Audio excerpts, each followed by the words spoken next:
Good day students. आज की class में हम पढ़ेंगे एरिक्सन के द्वारा दी गई मनोसामाजिक विकास की अवस्थाएं, psycho social stages of development. There were two psychologists who had developed famous psychosocial theories, one Freud and second Erikson। Freud ने भी साइकोसोशल यानी मनोसामाजिक विकास के ऊपर अपनी थ्योरी दी थी एंड एरिक्सन ने। Erikson believes that personality develops in a series of stages.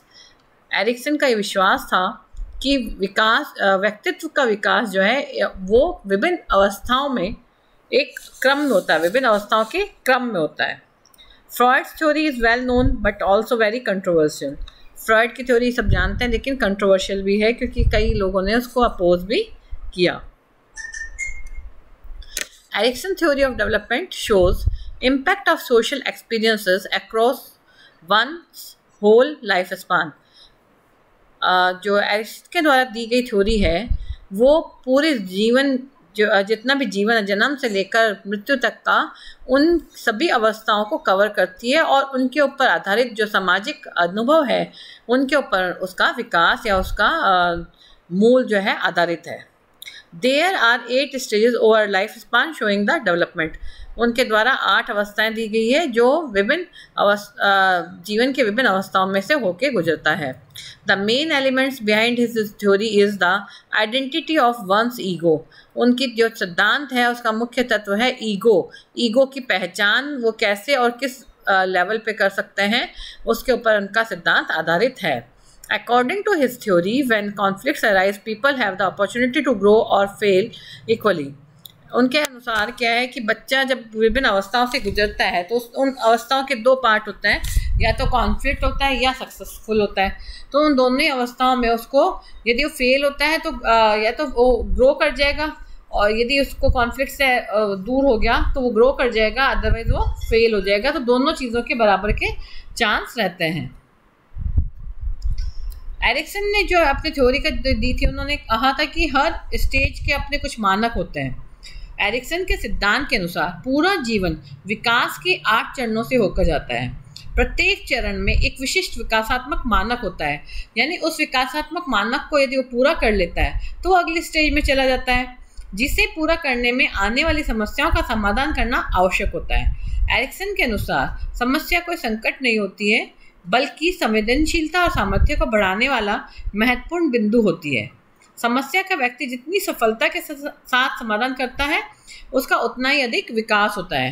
उनके अकॉर्डिंग हर स्टेज में कुछ ना कुछ चैलेंज आता है और उन चैलेंज को यदि वो पूरा कर लेता है तो अगली स्टेज में सकारात्मक रूप से प्रवेश करता है, और यदि उस स्टेज में वो सक्सेसफुल नहीं होता है या उसमें कहीं फेल्योर आ जाता है तो वो अगली स्टेज में नकारात्मकता के साथ प्रवेश करता है। और मतलब हर स्टेज के 2 पहलू हैं, एक सकारात्मक पहलू और एक नकारात्मक पहलू।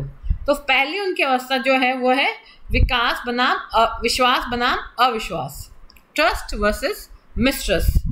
Occurs in infancy, birth to 18 months तक के लिए होती है। जन्म से लेकर 18 महीने तक की अवस्था कहलाती है नवजात की जो अवस्था होती है। ट्रस्ट वर्सेस मिसट्रस्ट, ट्रस्ट यानी विश्वास विद मिसट्रस्ट अविश्वास। Babies must learn to trust their parents care and affection.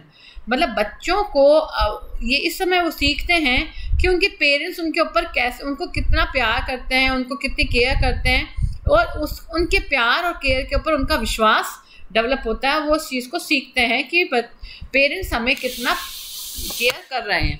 और यदि पेरेंट्स उनकी थोड़े से भी रोने के बाद में यदि पेरेंट्स उनको केयर करते हैं, देख लेते हैं, तो उनमें विश्वास की भावना डेवलप हो जाती है। यदि बच्चा लगातार रो रहा है या अपनी किसी कोई डिमांड रख रहा है या अनकंफर्टेबल एनवायरनमेंट में है, वो कंफर्टेबल चाहता है तो पेरेंट्स नहीं सुन रहे हैं, तो ऐसा करने में उसका पेरेंट्स के प्रति उसमें मिसट्रस्ट की भावना पैदा हो जाती है।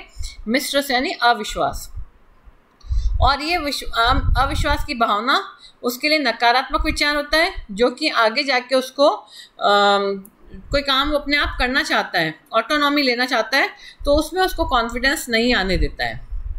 ये एरिक्सन का पहला मनोसामाजिक चरण है जिसका जीवन के पहले वर्ष में अनुभव किया जाता है, ट्रस्ट वर्सेस मिसट्रस्ट। विश्वास के अनुभव के लिए शारीरिक आराम, कम से कम डर, भविष्य के प्रति कम से कम चिंता जैसी स्थितियों की आवश्यकता होती है।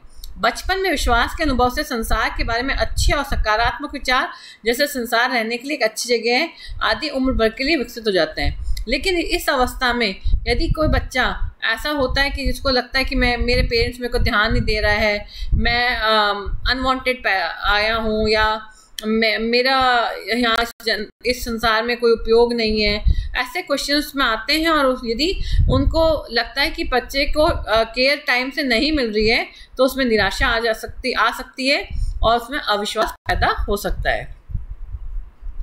सेकंड है autonomy versus Shem and doubt, स्वायत्तता बनाम शर्म। एरिक्सन के द्वितीय विकासात्मक चरण में यह स्थिति शैशवावस्था के उत्तरार्ध और बाल्यावस्था के बीच होती है, यानी 1 से 3 साल तक के बीच में होती है।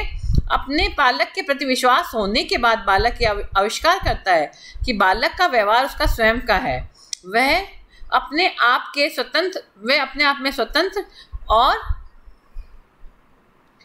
स्वायत्त है, उसे अपनी इच्छा का अनुभव होता है। अगर बालक पर अधिक बंधन लगाया जाए या कठोर दंड दिया जाए तो उसके अंदर शर्म और संदेह की भावना विकसित हो सकती है। यानी ऑटोनॉमी, जब बच्चे में ट्रस्ट डेवलप था पहली वाली स्टेज का, जब वो नेक्स्ट स्टेज में प्रवेश कर रहा है तो यदि उसको ऐसा लगता है कि मैं कुछ भी काम अपने आप कर सकता हूँ, और यदि उसके लिए उसको प्रॉपर सपोर्ट मिलता है, उसको अपॉर्चुनिटी मिलती है और एनकरेजमेंट मिलता है, रीइंफोर्समेंट मिलता है, तो फिर वो ऑटोनॉमी की तरफ अग्रसर हो जाता है। और अदरवाइज उसको मान लो पनिशमेंट मिलता है, तिरस्कार मिलता है, तो फिर उसको लगता है shame and doubt. Child learns to feed themselves and do things on their own. इस स्टेज के जो बच्चे होते हैं वो सारे काम, जैसे खाना अपने आप खाना, अपनी चीज़ों का अपने आप ध्यान रखना, या अपने आप पहनना, कपड़े अपने आप पहनना, ऐसी चीज़ें स्वयं करना चाहते हैं। यदि पेरेंट्स उस चीज़ को करने के लिए सपोर्ट करते हैं, तब तो उसमें आ जाएगा कॉन्फिडेंस और ऑटोनॉमी की तरफ अग्रसर हो जाएगा कि मैं अपने आप सारे काम कर सकता हूँ। और यदि पेरेंट्स मना कर देते, नहीं यू कैन डू इट, नहीं तुमसे नहीं होगा, तुम समझते हो तुम अभी छोटे हो, तो फिर उसको हमेशा के लिए शेम एंड डाउट रहेगा, शर्म रहेगी कि शायद मैं ये काम अपने आप नहीं कर सकता हूँ। और they could start feeling ashamed and doubt their abilities. Questions the child's will power, मतलब बच्चे की विल पावर जो है उसके बारे में कोई ने यदि क्वेश्चन मार्क लगा दिया, नहीं you can do it, then बच्चा नहीं कर सकेगा। अब हम लोग जैसे बच्चों को कोई भी काम अपने आप करना चाहता है तो हमें पहले से उसको नकारात्मकता की तरफ धकेलते हैं, नहीं तुमसे नहीं होगा, देखो गिर मत जाना, अरे धीरे से रखना, अरे डुल जाएगा। यदि हम इस तरह के शब्दों का प्रयोग कर रहे हैं तो हम बच्चे के ऊपर एक क्वेश्चन मार्क लगा रहे हैं, और बच्चे को ऐसे क्वेश्चन से शेम एंड डाउट में आ जाएगा कि मैं शायद ये काम अच्छे से नहीं कर सकता। ये है सेकेंड स्टेज। फिर आती third stage, initiative versus guilt, पहल बनाम अपराध बोध। पहले जब autonomy versus Shem and doubt है, ये कोई काम वो अपने आप करके देखना चाहता है, तो फिर उसको ऐसा लगता है कि मैं ये काम कर सकता हूँ, तो अगले किसी काम के लिए वो इनिशिएटिव लेगा, वो अपने आप को समझाएगा कि मैं काम कर सकता हूँ, तो कोशिश करेगा उस काम को स्वयं करने की। लेकिन यदि उसको मान लीजिए उसमें सक्सेसफुल नहीं होता है तो वो काम अगली बार में नहीं कर पाएगा।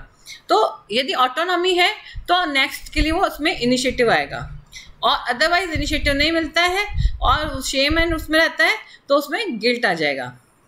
तो नेक्स्ट स्टेज आती है इनिशिएटिव वर्सेस गिल्ट।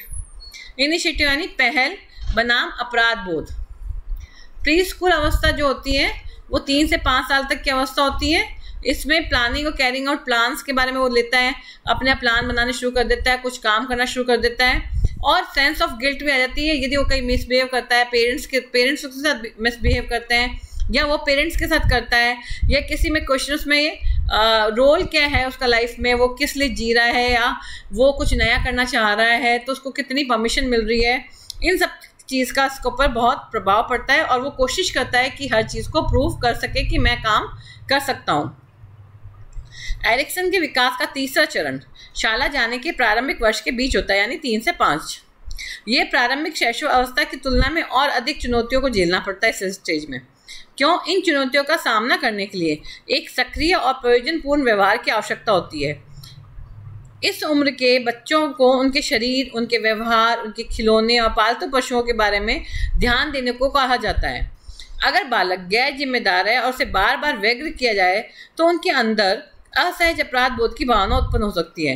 एरिक्सन का इस चरण के प्रति एक सकारात्मक दृष्टिकोण है। उनका ये मानना है कि अधिकांश अपराध बोध की भावनाओं के प्रति तुरंत पूर्ति ही उपलब्धि के भावना द्वारा की जा सकती है।